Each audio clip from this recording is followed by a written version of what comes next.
This video do be from a homie, good old SireK0zy, who's somebody who actually comes by our chat. And is a very, very nice and down-to-earth and great human who I am very, very happy and pleasant to know personally. Very, very good person. So that now, more than ever, please make sure you hit that link that just appeared in the chat. If you're on YouTube, it'll be down in the description below. To like and subscribe to this creator because I know Cozy and Cozy's good peepo.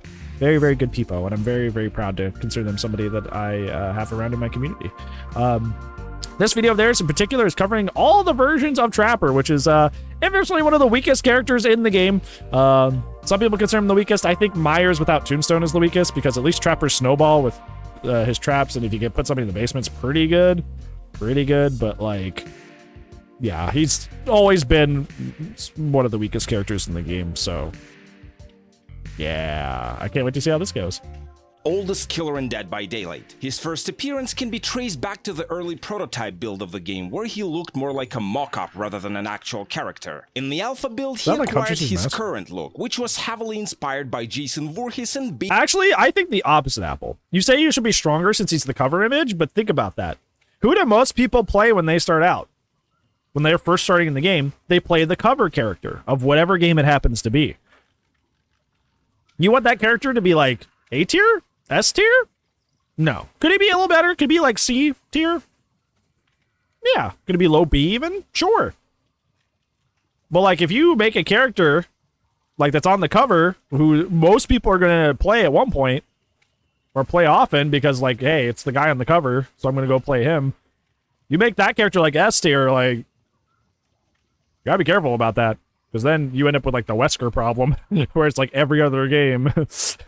babyface killer from the Hills Run Red. During that period, he was known as Chuckles, so if you ever wondered where Behavior got this name for some of his cosmetics, now you know. Trapper's official debut happened on the 31st of May 2016 with the start of the closed beta, where he was the only playable killer. And I probably won't surprise you if I say that he was very mediocre back then. First of all, by default, Trapper was limited to carrying only one trap, which really hurt him, because in order to set all traps where you wanted, you had to transport every single one of them individually. On top of that, the number of traps spawning in the environment was RNG dependent. It varied between 4 and 6, so it wasn't that uncommon to end up on a ginormous map with only 5 traps. Alright, now, this is Shelter Woods, and this is probably the worst scenario so far, because we got 1, I miss 2, Blue McMillan 3, so much. and 4 over there. Blue McMillan 4 was so traps cool. on the ground. Now I brought trappers back, but like it doesn't really count because we only have like 4 extra traps. Using traps felt like The trap setting animation was a lot slower. It consisted of 3 phases: bending over and placing the trap, pressing it down, and slowly opening the jaws. And when I say slowly, I mean really slowly. Overall, setting one trap used to take about 6 seconds, which made it absolutely impossible to use traps because by the time you were done setting the trap, the survivor was already happily teabagging in the next loop. To make it worse, after setting the trap, there was a slight risk. Yeah, it is a cool animation. I will agree with that. It's just really, really slow. So you had to be very careful and walk away from it as soon as you had a chance. And it wouldn't just deactivate, it would actually stun you and make you go through an insanely long animation of resetting the trap. When just a couple of days ago we were testing version 1.0.0, we managed to reproduce this thing only once or twice. So I'm assuming it was more of a random bug, and in most cases you could still safely walk over your traps. Just gonna put it, well, how about here? All right. Now, let's check out the wiggle room. Well, I can definitely walk over them. It's like not that bad, I guess. Well, maybe I shouldn't have done that, but hey, I thought it would be worse, to be honest. But setting traps was only half of the problem. The other half was keeping them active. The thing is that before patch 5.0.0, the default color of traps was white. So no matter how hard you tried to hide them in the tall grass, they would still stick out like a sore thumb, which made them super easy to locate and disarm. And I'm not even talking about how the old small game allowed you to literally see the aura of all traps within 6 meters. So bad. I think I found one. There. I can literally see it. Can I see it through the box? Yeah, I can even see it when it's disarmed. The dev's justification for this was that having to disarm traps was already challenging enough, and making them hard to find on top of that would be overkill. This also explains why originally disarming traps took 1 second longer than in a current patch. But honestly, that was a pretty shit trade-off, and soon the devs would admit it. However, until that time, trapper mains had to put up with the fact that their traps were pretty much a joke. I'm not looking. Set the trap. Okay. All right, now move away so that I don't see it. I miss the old UI a lot too. Maybe not the perks all the way at the bottom like that. I do like the diamond. Is it the trap? But I like the old UI on the left.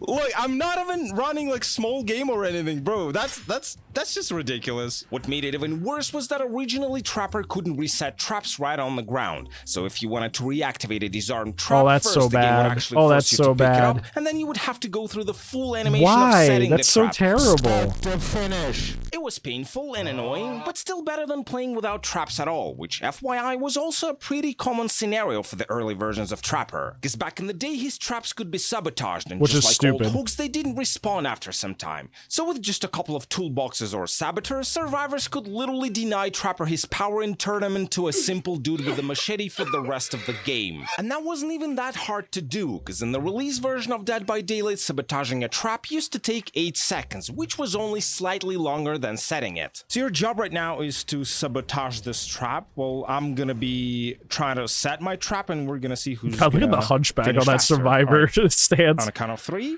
1, 2, 3. All right. I'm done, and well, it's taking you a while. Well, it is longer, but like not so much longer, I'd say. Plus, the game didn't even require you to disarm traps before sabotaging them, so you could break an active trap without giving Trapper an early warning that you were actually messing with it. But okay, supposedly you were lucky enough to get someone in one of your traps. Ideally, in this case, the game should give you a fair chance to reach the trapped survivor while also not making it completely impossible for them to get out. But unfortunately, even this aspect of the old Trapper was broken, because at the release, his traps had a higher escape chance of 25%. Well, there was 45%. Brother, did you want him to have a power? Oh my god. That's crazy. There's also no escape attempt limit, after which survivors could automatically free themselves, like for example it happens in the current version of DBD. In practice, it meant that every time someone stepped into a trap, it was basically like playing Russian roulette, because either the survivor would be able to escape almost instantly because of a pretty high escape chance, that's way too high, or the game would go nuts and make them go through like 20 escape attempts before succeeding. There was no in between. And go. Oh, it's taking forever. That's a cool animation, though. Yeah, that stun animation's cool. I like that. I wish they had kept 2, 3, 4, smells like 5, 6, 7. Wow. 8. I'm still That's so many. 9. Bro, am I letting go too early? What was it, 10, I think? 11, I'm still stuck, bro. I wouldn't give up at a certain point. I should be done. 13? Bro, is it ever? Okay, wow. 13 attempts. As survivors were getting more and more experience, they started discovering new ways to counter Trapper's power. For example, it soon became clear that the hitbox of traps wasn't that big, and even if one of them was set in a narrow place between they're still like this to a big extent too. If you put them in like at even a slightly awkward angle, even if there's like they can just squeeze by them so easily. This is still in some cases, you could just hug a wall and run past it instead of wasting time disarming it. That especially hurt Trapper in loops, because his hitbox is much wider than that of a survivor, and if he attempted to follow them through the trap, assuming that it's not gonna trigger for them as well, he would most likely still get I get trapped. like this a lot in the RPD, cool. like front desk. It looks like I can just, It'll happen a lot there. Run between these things. Can I? I can. Can you? Yeah, I thought so. The next trick survivors came up with was even more devastating. It turned out that while one survivor was disarming a trap, the other one could safely run over it the without old getting ATTRIBUTION trapped. building. This tech was called trap buffering, and it was extremely useful when your friend was in a chase and you wanted to help them run through a trap doorway in the killer shack, or any other building for that matter. Basically, your job was to start disarming the trap when your teammate was about to step on it, and when they got on the other side, you needed to quickly let go before Trapper could do the same. This way you caught him off, and in order to continue the chase, you would have to stop, pick up the trap, and then pray that the survivors didn't go too far. Later, when the devs added Dead Hard, it became very popular to use this perk to jump over the traps that couldn't be avoided otherwise. And since in its prime, Dead Hard was pretty much on every other survivor, I can only imagine how many trapper mains were left traumatized with this experience. It was like that for so long, too. Theoretically, So long. if I do everything correct, I should be able to like launch myself with Dead Hard. Let's see how far that's gonna go. Hit me.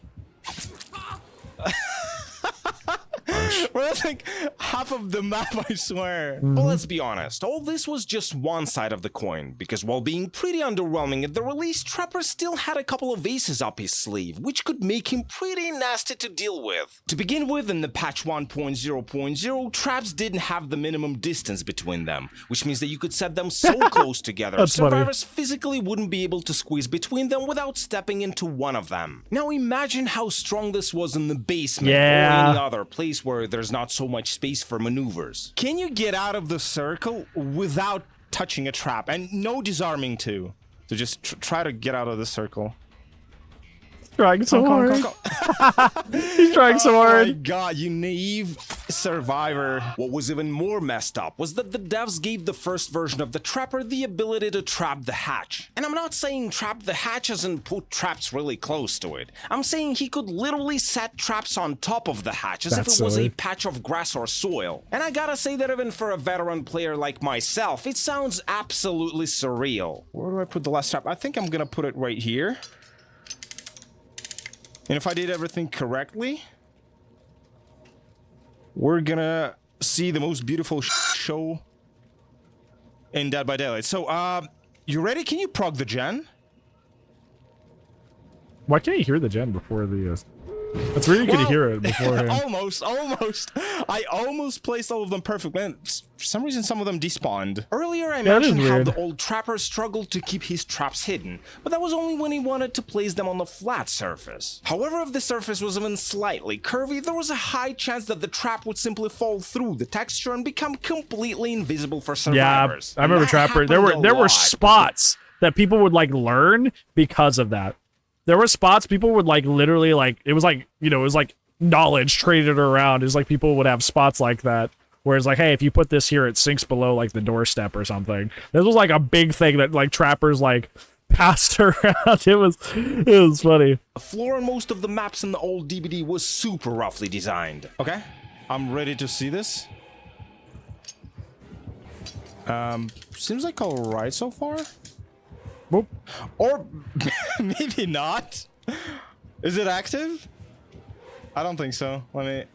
Oh, okay. It is very much active. Of course, it ended up being just another bug, which would soon be patched along with other pretty useful exploits. But even though like the floor thing that they just did, jeez, I hit a button. You know that floor thing they patched, like there were still spots in so many different maps that remained that way. Where like there would be like a doorway or like a something like that. There, like when you put it there, it's sunk under it. Which would soon be patched along with other pretty useful exploits, such as for example the ability to pick up the traps through windows. But the worst part about the old Trapper was that his traps didn't have any immunity period for survivors who just regained control over their character after being immobilized. Trappers like to exploit this feature in order to quickly farm the deviousness points by picking up dying survivors and letting them wiggle off right into active traps multiple times. It was super annoying because basically as a survivor you were kept hostage and there was nothing nothing you could do to make it stop. Another way you could use this mechanic was to counter any potential hook rescues or self-unhooks. In the first case, you could use a wonderful tech that allowed you to place traps right below the survivor on the hook, and when their teammate wanted to save them, they would be absolutely forced to disarm the trap first. That's dumb. Otherwise, the guy on the hook would go straight into it. That's so stupid. With self-unhooks, you needed to place a trap in front of the survivor on the hook exactly where they would land if they 4%ed. And yeah, this would automatically catch them before they could even move left or right in order to avoid the trap. Just like all other original killers at the start, Trapper had a reduced set of add-ons. Half of them had completely different properties because they used to affect the mechanics that have been either significantly changed or removed altogether. For example, since Hemorrhage in the early versions of Dead by Daylight didn't regress the incomplete healing actions, Serrated Jaws simply made survivors bleed more frequently. All add-ons that now increase the disarm, rescue, and escape time used to be related to sabotaging or trap escape difficulty. Among these add-ons are Secondary Coil, 4-Coil Spring Kit, Wax Break, and Fastening Tools. On top of that, originally there were 3 unique add-ons that were completely removed after the Trapper's add-on pass update. This includes the Strong Coil Spring, which slightly increases the escape difficulty, rescue time, and setting time, Setting Tools, which considerably decreases the setting time, and Logwood Dye, which moderately darkens the traps. The remaining add-ons haven't seen practically any changes to this very day. Which the is updates with not fixes good. for Trappers started coming out almost right after the official release of the game. The first thing the devs did was remove the ability to place traps too close or even on top of each other. This was achieved by increasing the minimum distance between them to 0.6 meter. I guess it was supposed to solve the problem of impassable trap clusters, but really the 0.6 gap is so small, I as a survivor still feel the need to clench my butt cheeks every time I go versus Trapper in this version. Just 2 months later, they introduced a short immunity period after wiggling off. This was what finally put an end to all the farm-happy Trappers who wouldn't put the last survivor out of their misery until they maxed out their trap catch points. Along with this, Trapper's add-on set was expanded with 6 new items, namely Trap Setters, Rusted Jaws, Oily Coil, Stitched Bag, Bloody Coil, and Diamond Stone. The most interesting thing here was that the Diamond Stone, being an iridescent add-on, was supposed to be the strongest one, and that's why it borrowed its properties from the original Honing Stone, inflicting the dying state upon escaping the trap. The Honing Stone itself had only a 50% chance of inflicting the dying state, effectively making it a gamble. Later this year, traps received another nerf, which further increased the minimum distance between them to 1.5 meters. That basically made sure that if Trapper set several traps in one spot, there was a guaranteed gap between them, so that you didn't have to worry that you're gonna accidentally get trapped if you wanted to go between them. 2017 introduced even more Trapper fixes. Patch 1.4.0 removed the ability to place traps on top of the hatch. That lasted a while. Survivors temporarily immune to traps after self-unhooking, That lasted so that they a while. at least had a chance to cope. That is not good. In the patch 1.5.0, the devs significantly nerfed Trapper's camping potential by taking away his ability to set traps right below the hook. What's interesting is that This during lasted this so period, long. behaviors started gradually changing their attitude to disarming traps. They no longer thought that the time survivors waste on disarming should be the main value of traps. Instead, they wanted to balance them around having to look for them. As the first step to achieve this, in the spring of 2017, they decreased the disarm time from 5 to 3 seconds. And just so you understand, setting a trap after this update took almost twice longer than disarming it. So basically, I that's want you to do pretty much the same thing that we did in the previous patch, but this time you're gonna start setting the trap, and I'm gonna start disarming the trap. And if I understand correctly, I should be like lightning fast on the count of 3. 1, 2, 3. And I'm done. And you're not. Oh my god. Yeah, that's pretty bad. That's really bad. What did they do? But what exactly did the devs do to help Trapper hide his traps better? Well, the answer is nothing. They just nerfed his already weak traps. Basically, throughout 2016 and 2017, Trapper received only 2 buffs. The first one made sabotaging take 16 seconds instead of 8, Which it shouldn't even do, might period. seem like a lot, but it didn't discourage survivors from breaking traps even by a little, because they still didn't respawn in this patch, and spending 16 seconds per God. trap was still ultimately worth it. The second buff was a slightly increased trap setting speed, which Dude, I don't even know if I can spot the difference. By 2018, it became clear that Trapper was getting rapidly outdated. 2 years? He simply couldn't keep up with the newer killers because most of the changes he had gone through by that time addressed various bugs and exploits instead of doing something about his frankly underwhelming base kit. The situation started changing only in the summer of 2018. Patch 2.1.0 made the trap setting animation even faster and also slightly increased the disarm time. I guess Behavior finally realized that maybe it wasn't that great of an idea to make trappers spend more time setting traps than survivors disarming them. Wow, novel concept. Behavior also made it so that his 2 die add-ons could now stack and thus make his traps literally pitch black, and that went very well with their new make traps hard to find agenda. But most importantly, since this patch, traps could no longer be broken permanently and would now respawn after 3 minutes. There. Slowly but surely, but we're getting there. Rise. I'm talking to you. There you go.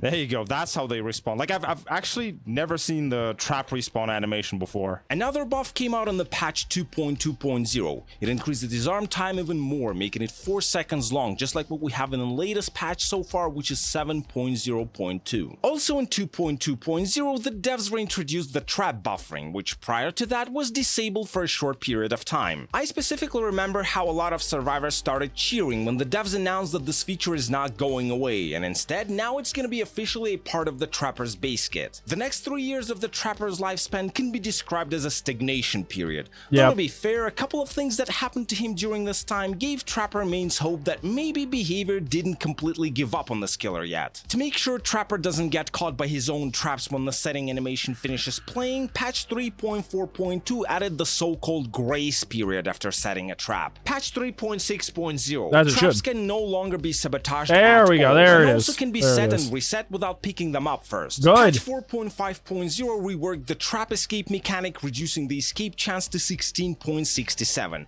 Not sure why they had to be so specific with this number. Also, it kept the escape attempts at 6, after which survivors will automatically escape. This gave Trapper a little more time to reach a trapped survivor, while also making sure there's no situations where survivors have to make 3 million attempts before actually escaping the trap. In the patch 5.0.0, there was a minor cosmetic update for Trapper, which however had a pretty significant impact on his gameplay. On top of increasing the level of detail on several of his skins, Behavior finally made his traps look darker, which as a matter of fact made them way harder to detect. Even especially on maps like Midwich and stuff where everything's like all rusty and everything, like it's really helpful. Like, really add-ons, especially on his native maps. Almost half a year later, Trapper received his final set of buffs, which allowed him to carry 2 traps by default and changed the number of traps spawning on the ground to a fixed 6 instead of random 4 to 6. On top of that, several of his add-ons had been revamped because they were designed with obsolete mechanics in mind, such as for example trap sabotaging. Others were completely decommissioned as redundant, like for example Logwood Die, which was now basically in the Trapper's base kit. And after this, the devs simply forgot about Trapper. Again! So far it's been almost more 2 stagnation years since they last altered their mascot killer in any way.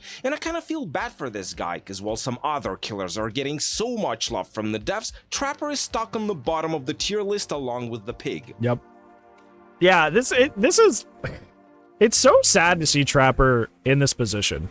And like I said at the beginning of this video, I don't want him to be A or S tier because he's like, you know, he's the cover art character. So obviously tons and tons of people would play him, and then like, you know, he'd be like super, you know, annoying, especially for new players.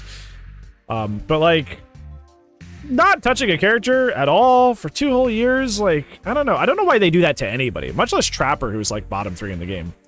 Like, why would, like, not touching somebody for 2 whole years, like, I don't know. Maybe I'm just blessed because I come from like fighting games. It's like fighting games usually adjust like almost every character, even if it's like in a minor way. Like it's very, very slightly. Like they really do look at everybody on the roster for the most part and try to like adjust them somehow, some way. Even if it's just like really, really minor or insignificant changes, they don't just leave somebody completely untouched, right? Like the fact that this is a game where just like characters just don't get touched for years and years and any sort of balance is just kind of odd. I just don't like that. I wish even if it was only in minor ways, they would like look at characters all the time and do like minor updates. It seems like they don't really want to adjust characters too much unless they're doing like big overhauls, like big reworks like Ghostface and Legions. Like, they don't want to touch it at all unless they're doing something huge like that, and it's just like, I don't know, I've never liked that. Power that consistently does something? Yeah, like, make him like high C, low B. Like, that'd be fine. I'd be cool with that. But like, the fact that they just leave characters just doing nothing, or just like to completely stagnate, like you said, perfect word. Leaving characters just to stagnate for so long. I don't get that. Other games, I've seen other games not do it and do it way better, and I wish they just were more confident to adjust small things about characters more often.